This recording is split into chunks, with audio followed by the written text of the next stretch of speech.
Assim brilhe também a vossa luz diante dos homens, para que eles vejam as vossas boas obras e glorifiquem a vosso Pai que está nos céus. O que é que Jesus quis dizer com esta pequena passagem que está inserida no Evangelho, segundo escreveu Mateus?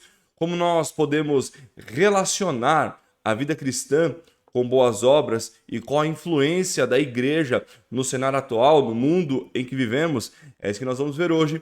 Vem comigo, vamos juntos por dentro do texto.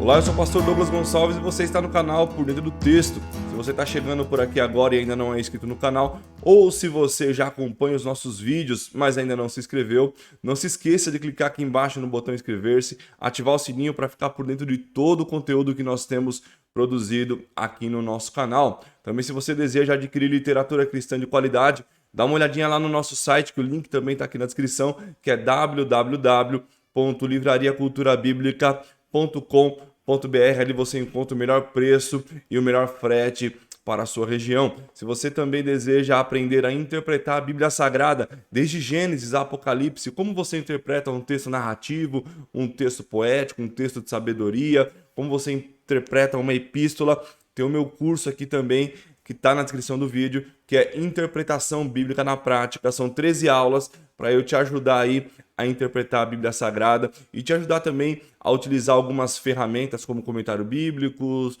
dicionários para você fazer o seu estudo bíblico.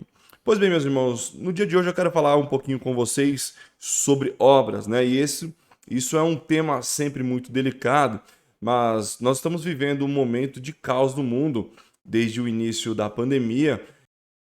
Muitos de nós imaginávamos que estávamos chegando ao fim da pandemia e que viveríamos aí um tempo de paz e de bonança, sem tantos percalços aí pelo menos por hora. Mas nós temos um novo cenário com a guerra entre Rússia e Ucrânia, se podemos dizer assim, é mais uma invasão do que uma guerra propriamente dita, né? Porque é uma nação muito poderosa contra uma outra nação menor e fragilizada. E nós temos um mundo ainda diante de muita incerteza. As pessoas estão aí ansiosas, com muitas aflições na sua alma.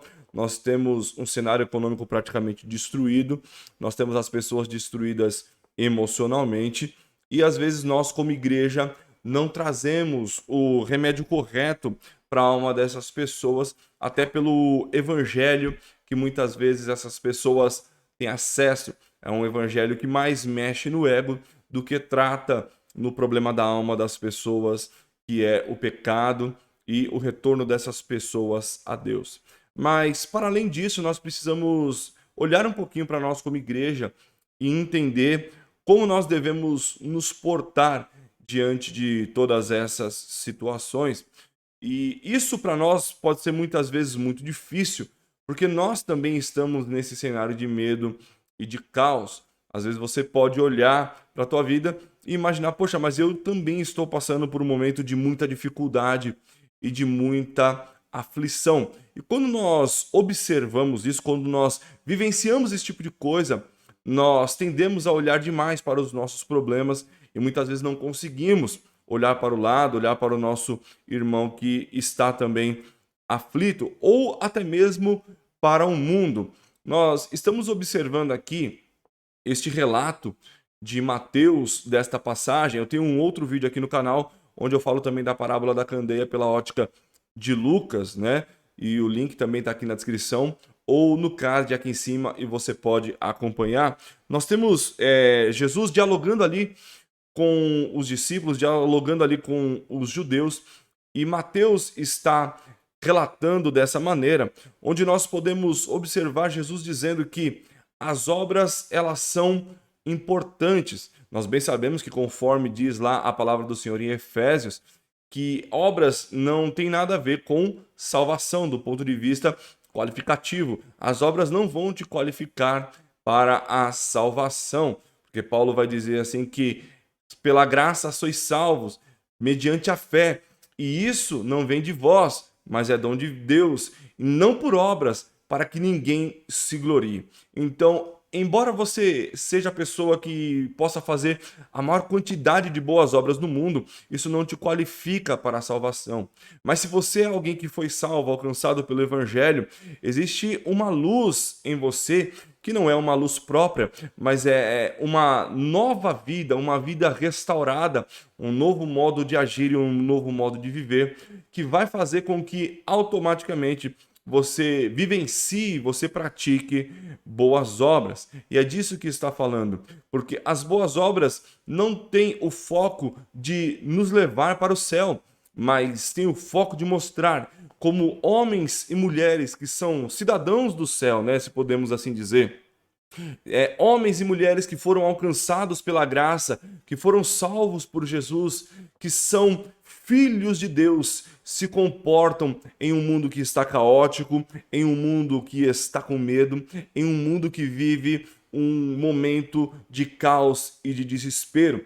Jesus vai utilizar a expressão ali, dizer que as nossas boas obras devem aparecer não para que nós sejamos glorificados, mas para que o mundo glorifique o nosso Pai que está nos céus. Interessante que essa ideia de filiação, ela está altamente vinculada ao modo como a mente semita, a mente do Antigo Oriente Próximo, vai entender imagem e semelhança. Imagem e semelhança no Éden tem a ver com filiação e governo, quando nós observamos ali, quando Deus fala, façamos o homem à nossa imagem, conforme a nossa semelhança. Então, filiação está falando sobre imagem, está falando sobre governo, está falando como nós devemos nos portar como filhos de Deus. Haja vista que no momento do batismo de Jesus, o céu se abre, o Espírito desce em forma de pombo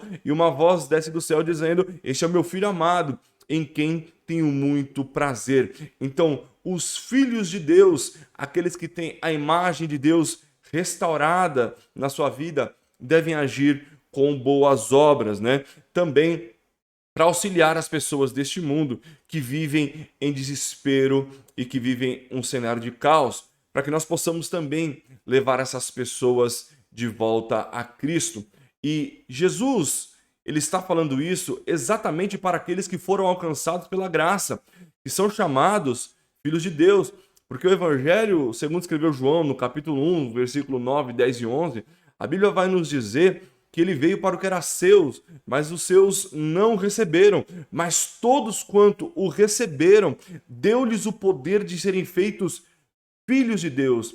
Então, filhos de Deus são aqueles que têm uma profunda relação com nosso Senhor e Salvador Jesus Cristo. E o Filho de Deus deve se comportar de tal maneira, e essas boas obras devem glorificar a Deus e levar as pessoas a conhecer a Deus. E eu quero indicar, já de antemão para vocês, esta obra aqui, da editora Fiel, do pastor Franklin Ferreira, que é Servos de Deus, Espiritualidade e Teologia na História. Aqui você tem a história de homens de Deus como John Wesley, George Whitefield. Você tem aqui diversos homens de Deus e alguns em especial para esse momento que nós estamos vivendo. Você tem a história aqui de um pastor chamado Dietrich Bonhoeffer, que foi um pastor que teve a oportunidade de ficar nos Estados Unidos, mas ele optou em voltar para a Alemanha e lutar contra o nazismo, e a consequência disso foi que ele morreu em nome da causa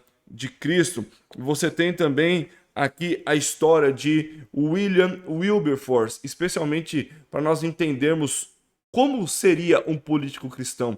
William Wilberforce foi o homem que lutou contra o comércio de escravos na Inglaterra, e a luta de William Wilberforce foi que abriu espaço para que diversas outras nações viessem abolir a escravatura. Então você tem aqui diversos homens de Deus nos ensinando também como ter obras e como nós devemos nos comportar como filhos de Deus. Dá uma olhadinha nessa obra lá no nosso site, nós temos ela disponível. Você encontra lá no nosso site livrariaculturabiblica.com.br. Eu espero que esse vídeo tenha também acalentado aí o teu coração. Se você vive um momento de angústia, de tristeza e de dor, ainda assim, nós somos aqueles a quem Deus usa para fazer boas obras e para que o mundo venha conhecer quem é o nosso Senhor e Salvador Jesus Cristo. Pessoal, vou ficando por aqui no vídeo de hoje. Se você gostou desse vídeo, curte aí, comenta aqui embaixo o que você achou, compartilha nas suas mídias sociais, ajude esse canal a crescer. Valeu, pessoal, muito obrigado e até a próxima, se Deus quiser.